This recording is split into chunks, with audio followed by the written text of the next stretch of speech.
नमस्ते और इस विशेष प्रस्तुति में आपका हार्दिक स्वागत है। आज हम एक ऐसे विषय पर बात करने जा रहे हैं जिसकी प्रतिध्वनि भारत के हर उस घर में सुनाई दे रही है जहां कोई वरिष्ठ नागरिक अपने जीवन के संध्या काल में सम्मान और सुरक्षा की तलाश में है। यह कहानी आशा की है, दृढ़ता की है और एक ऐसे महत्वपूर्ण मोड़ की है जो भारत के 78,68,000 पेंशन धारकों के भविष्य को हमेशा के लिए बदल सकता है।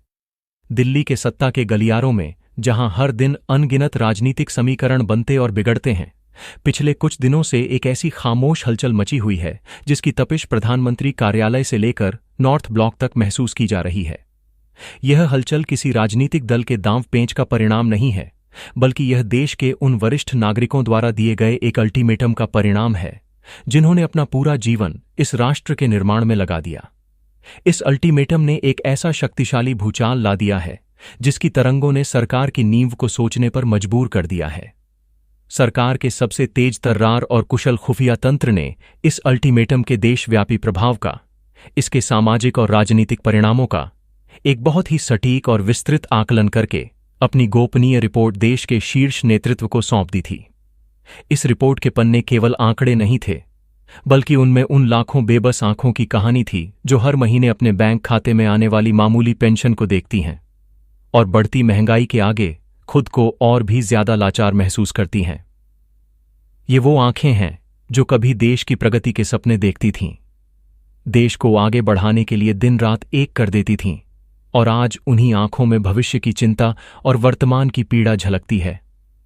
यह रिपोर्ट सिर्फ एक दस्तावेज नहीं थी, यह देश की आत्मा की पुकार थी, उन लोगों की आवाज थी जिन्होंने अपने यौवन का हर पल देश को समर्पित कर दिया था और अब वृद्धावस्था में वे मात्र कुछ चंद रुपयों के लिए तरस रहे थे। रिपोर्ट में बताया गया था कि किस तरह पेंशन धारक 1,000 या 2,000 रुपये की मामूली पेंशन के सहारे जीवन यापन कर रहे हैं, जो आज की महंगाई में एक मजाक बनकर रह गई है।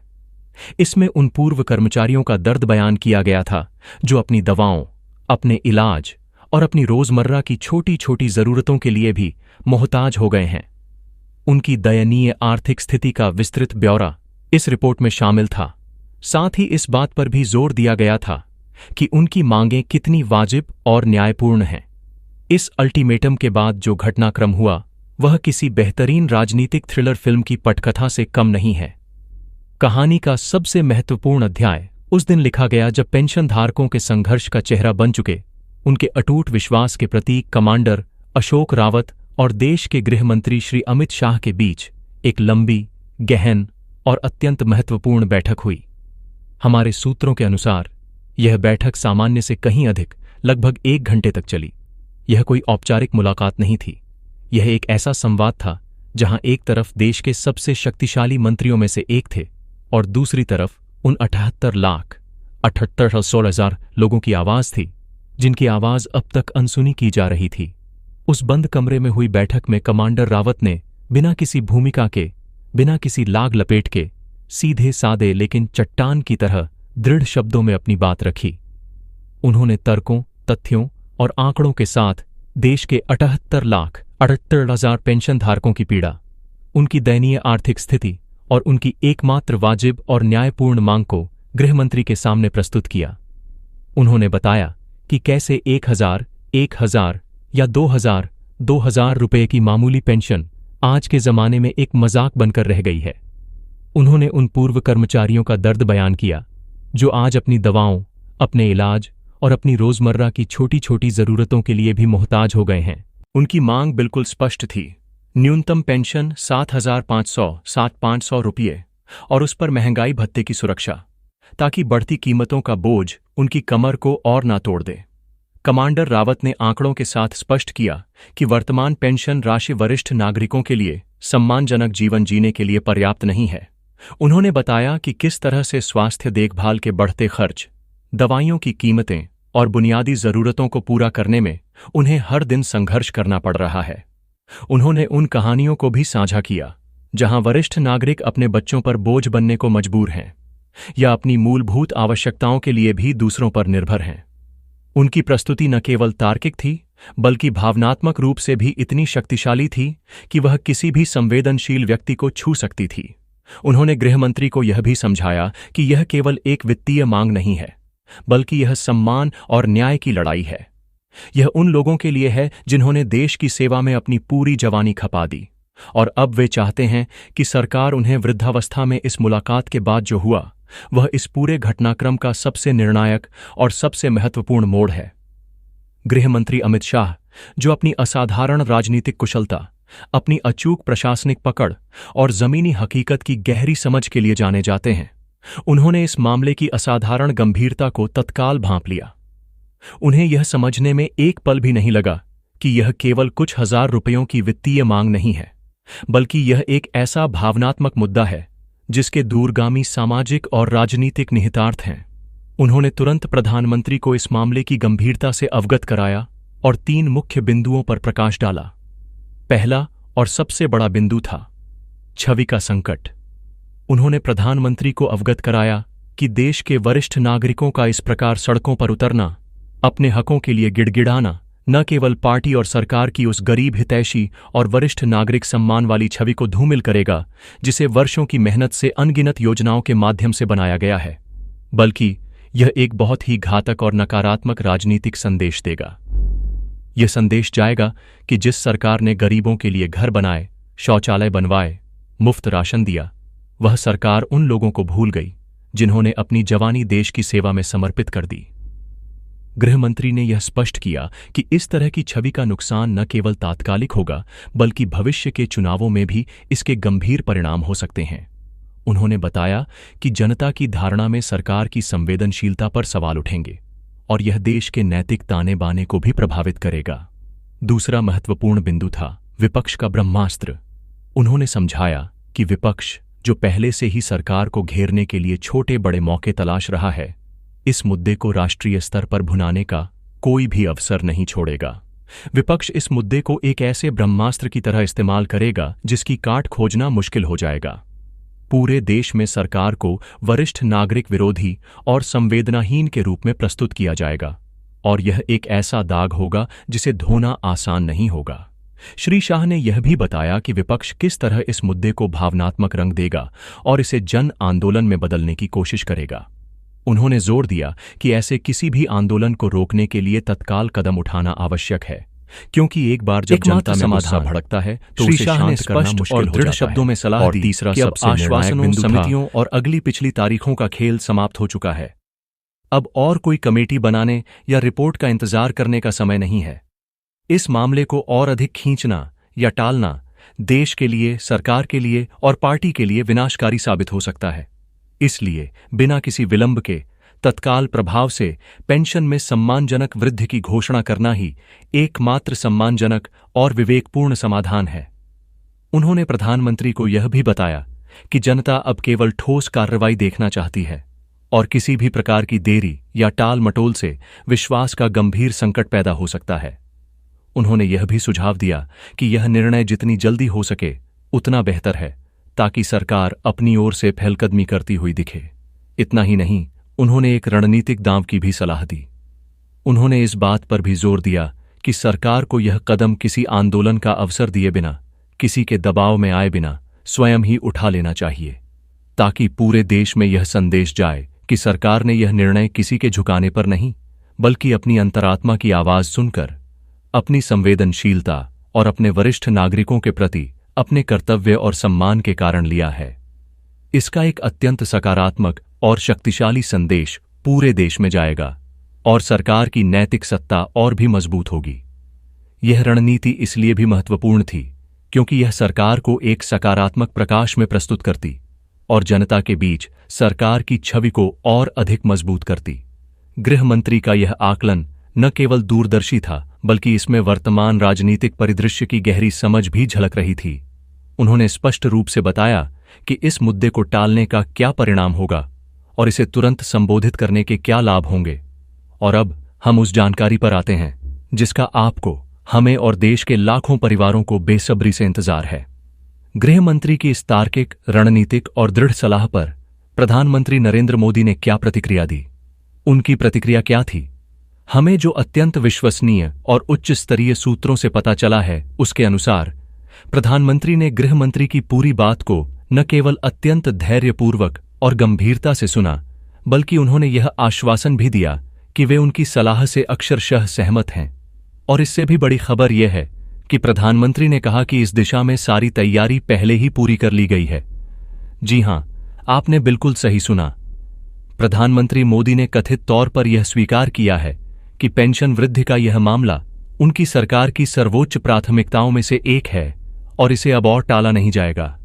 सरकार के भीतर इस पर काम किस स्तर तक पूरा हो चुका है, इसका अंदाजा आप इसी बात से लगा सकते हैं कि संबंधित मंत्रालयों में आवश्यक समन्वय स्थापित किया जा चुका है। वित्त मंत्रालय, श्रम मंत्रालय और कर्मचारी भविष्य निधि संगठन यानी ईपीएफओ के बीच इस विषय पर कई दौर की बैठकें हो चुकी हैं और एक साझा सहमति बन चुकी है। इसकी पूरी वित्तीय रूपरेखा तैयार कर ली गई है। पेंशन की गणना कैसे होगी, उसके लिए अतिरिक्त वित्तीय संसाधन कहां से जुटाए जाएंगे और उसके वितरण की पूरी प्रक्रिया की रूपरेखा को अंतिम रूप दिया जा चुका है। हर एक पहलू पर, हर एक तकनीकी और वित्तीय चुनौती पर विचार करके उसका समाधान निकाल लिया गया है। प्रधानमंत्री ने यह स्पष्ट संकेत दिया है कि अब केवल सही समय और सही मंच से इसकी आधिकारिक घोषणा की जानी शेष है। उन्होंने श्री अमित शाह को यह भरोसा भी दिलाया है कि सरकार का हर संभव प्रयास यही होगा कि पेंशन भोगियों की अगली मासिक किस्त का भुगतान होने से पहले ही इस बढ़ी हुई राशि को लागू कर दिया जाए। इसका सीधा और स्पष्ट अर्थ यह है कि जिस 7,500 रुपये की राशि का आप वर्षों से एक सपने की तरह इंतजार कर रहे हैं, वह अब सिर्फ एक सपना या दूर की कौड़ी ही नहीं, बल्कि एक साकार होने वाली हकीकत के बिल्कुल करीब है। प्रधानमंत्री नरेंद्र मोदी द्वारा की गई यह पूरी तैयारी यह दर्शाता है कि सरकार अब इस मुद्दे को और अधिक टालने के मूड में बिल्कुल नहीं है। उन्होंने इस बात पर भी जोर दिया कि इस निर्णय को लागू करने में कोई भी कसर नहीं छोड़ी जाएगी और सुनिश्चित किया जाएगा कि बढ़ी हुई पेंशन समय पर पेंशनधारकों तक पहुंचे। यह दर्शाता है कि सरकार इस मुद्दे को कितनी गंभीरता से ले रही है और वह इस पर तेजी से कार्रवाई करना चाहती है। आपका वर्षों का संघर्ष, आपकी तपस्या, आपका अटूट धैर्य और कमांडर अशोक रावत का निस्वार्थ नेतृत्व अब अपना निर्णायक रंग लाने वाला है। इस पूरी कवायद को, इस पूरी तैयारी को अंतिम और आधिकारिक रूप देने का मंच भी लगभग तय हो चुका है। प्रधानमंत्री नरेंद्र मोदी की अध्यक्षता में केंद्रीय कैबिनेट की एक अति महत्वपूर्ण बैठक जल्द ही आयोजित होने वाली है। आपको स्मरण होगा कि प्रधानमंत्री मोदी अपने तीसरे कार्यकाल में अत्यंत तीव्र गति और निर्णायक क्षमता के साथ एक के बाद एक बड़े फैसले ले रहे हैं। हाल ही में चाहे वह पहलगाम आतंकवादी हमले के जवाब में चलाया गया ऑपरेशन सुंदरबन हो या अन्य महत्वपूर्ण प्रशासनिक और आर्थिक निर्णय, सरकार ने अपनी निर्णायक क्षमता का स्पष्ट प्रदर्शन किया है। यह दर्शाता है कि यह सरकार अपने वादों को पूरा करने और महत्वपूर्ण मुद्दों को तेजी से संबोधित करने में विश्वास रखती है। अब देश के तमाम राजनीतिक विश्लेषकों, मीडिया घरानों और सबसे बढ़कर आप जैसे करोड़ों वरिष्ठ नागरिकों की निगाहें इसी आगामी केंद्रीय कैबिनेट की बैठक पर टिकी हुई हैं। यह बैठक महज एक सामान्य साप्ताहिक बैठक नहीं होगी। यह आपके दशकों के इंतजार को समाप्त करने का एक ऐतिहासिक मंच साबित हो सकती है। इस बात की पूरी और प्रबल संभावना है कि इसी बैठक में ईपीएस पेंशन धारकों के पक्ष में वह ऐतिहासिक निर्णय लिया जाएगा जिसकी आप वर्षों से प्रतीक्षा कर रहे हैं। कैबिनेट की मंजूरी के बाद इसे लागू करने की प्रक्रिया मात्र एक औपचारिकता रह जाएगी और बढ़ी हुई पेंशन की राशि यानी 7,500 रुपये के साथ महंगाई भत्ता सीधे आपके बैंक खाते में आने का मार्ग पूरी तरह से प्रशस्त हो जाएगा। यह उम्मीद इसलिए भी प्रबल है क्योंकि सरकार अपने तीसरे कार्यकाल के शुरुआती चरण में ही समाज के हर वर्ग को और विशेषकर उस वर्ग को जिसने अपना पूरा जीवन इस राष्ट्र को समर्पित कर दिया, एक बड़ा और सकारात्मक संदेश देना चाहती है। और देश के 78,18,000 वरिष्ठ नागरिकों को एक सम्मानजनक जीवन देने से बड़ा सकारात्मक संदेश और क्या हो सकता है। यह एक ऐसा फैसला होगा जो न केवल आपको आर्थिक रूप से सशक्त और आत्मनिर्भर बनाएगा, बल्कि सरकार की छवि को भी नई नैतिक ऊंचाइयों पर स्थापित करेगा। सरकार यह भी सुनिश्चित करना चाहती है कि इस निर्णय से देश की अर्थव्यवस्था पर कोई प्रतिकूल प्रभाव न पड़े। इसीलिए वित्त मंत्रालय ने इस योजना के लिए आवश्यक वित्तीय संसाधनों को सावधानीपूर्वक तैयार किया है। यह सब कुछ एक सुविचारित रणनीति का हिस्सा है जो न केवल पेंशन धारकों को लाभ पहुंचाएगी बल्कि सरकार की समग्र विकास और कल्याणकारी नीतियों को भी मजबूत करेगी। अंतिम चरण में आपकी भूमिका तो मेरे तमाम सम्मानित बुजुर्गों, अभिभावकों और पेंशन धारक बंधुओं, आज का यह विशेष प्रसारण इसी आशा, इसी विश्वास और इसी लगभग निश्चित सूचना के साथ समाप्त होता है कि आपकी विजय अब दूर नहीं है। अंदर खाने जो गतिविधियां चल रही हैं, जो उच्च स्तरीय बैठकें हुई हैं और जो दृढ़ आश्वासन दिए गए हैं, वे सभी एक ही दिशा में संकेत कर रहे हैं, आपकी निश्चित विजय की दिशा में। 1,000 रुपये के अपमानजनक जीवन से मुक्ति और 7,500 रुपये के साथ महंगाई भत्ते का सम्मानजनक जीवन अब आपके द्वार पर दस्तक दे रहा है। कमांडर अशोक रावत के निस्वार्थ नेतृत्व और आपके अटूट अनुशासित संघर्ष ने उस चट्टान को भी हिला दिया है जो वर्षों से अचल और अभेद्य प्रतीत होती थी। लेकिन इस लड़ाई के अंतिम और निर्णायक चरण में आपकी भूमिका और भी अधिक महत्वपूर्ण हो जाती है। आपकी एकता ही आपकी सबसे बड़ी और अंतिम शक्ति है। इसीलिए इस वीडियो को इतना फैलाइए, इसे हर व्हाट्सएप ग्रुप, हर फेसबुक पेज पर साझा कीजिए ताकि सरकार पर यह सकारात्मक दबाव बना रहे कि वे अपने वादे से और अपने निर्णय से पीछे न हटें। चैनल को सब्सक्राइब करना और वीडियो को लाइक करना केवल एक क्लिक नहीं है। यह इस महायज्ञ में आपकी एक डिजिटल आहुति है। यह आपकी आवाज को वायरल करके सरकार को हर पल यह याद दिलाता है कि देश के करोड़ों वरिष्ठ नागरिक अपनी मांगों के पूरे होने का, उस आधिकारिक घोषणा का पलकें बिछाए इंतजार कर रहे हैं। यह समय है एकजुट रहने का, धैर्य बनाए रखने का और सकारात्मक ऊर्जा बनाए रखने का। आपकी आवाज ने ही सरकार को झुकने पर मजबूर किया है और अब उस आवाज को और भी बुलंद करने का समय है। इस निर्णय का इंतजार केवल पेंशन धारक ही नहीं बल्कि पूरा देश कर रहा है। यह एक ऐसा कदम होगा जो सामाजिक न्याय और सम्मान के नए मानदंड स्थापित करेगा। हमें पूरा विश्वास है कि अगली बार जब हम आपसे मुखातिब होंगे तो हम आपको पेंशन वृद्धि की आधिकारिक खुशखबरी सुना रहे होंगे। तब तक अपना धैर्य बनाए रखें, अपनी एकता बनाए रखें और सबसे महत्वपूर्ण, अपने स्वास्थ्य का ध्यान रखें, क्योंकि एक नए, बेहतर और सम्मानजनक जीवन का सूर्योदय होने ही वाला है। इसी के साथ मैं आपसे विदा लेता हूं। न्यूज़ से जुड़े रहने के लिए आपका हृदय से बहुत बहुत धन्यवाद। जय हिंद।